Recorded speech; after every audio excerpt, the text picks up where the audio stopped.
Pierre Palmade est toujours à l'hôpital, 3 jours après l'accident de voiture qu'il a provoqué, et dans lequel une femme enceinte a perdu son bébé. BFM Télévision donne des nouvelles du comédien avant qu'il ne soit entendu par la police. Le vendredi 10 février, aux alentours de 21 h, Pierre Palmade a été impliqué dans un violent accident de la route. Le comédien a percuté des véhicules venant de face sur une route départementale proche de la ville de Villiers-en-Bière, en Île-de-France.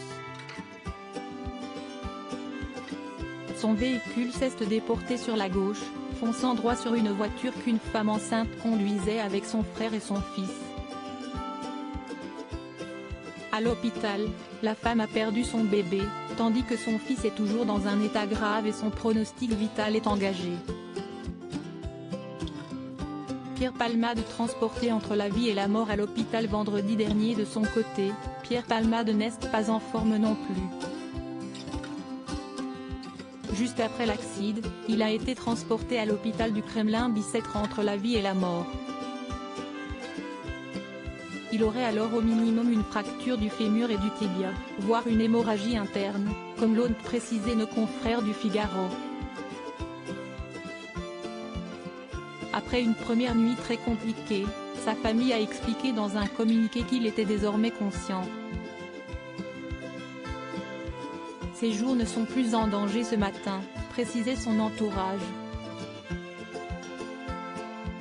Il se peut donc qu'il soit interrogé plus vite que prévu par la police, et pour cause, selon les premiers éléments de l'enquête, l'homme de 54 ans est responsable de ce dramatique accident puisqu'il a été testé positif à la cocaïne. Un résultat qui n'est pas des plus surprenants étant donné qu'il s'était déjà confié sur son addiction. L'état de santé de l'humoriste ne serait plus inquiétant selon les informations de BFM Télévision en date de ce lundi 13 février, soit 3 jours après l'accident. Son état de santé ne serait plus jugé inquiétant, malgré ses 4 côtes cassées. Toutefois, il reste hospitalisé pour être surveillé, un protocole qui est habituel. L'ami de Jean-Marie Bigard pourrait être mis en garde à vue très prochainement alors que son domicile a déjà été perquisitionné. Pour rappel, il doit être entendu pour homicide et blessures involontaires par conducteur ayant entraîné une incapacité totale de travail supérieure à 6 mois.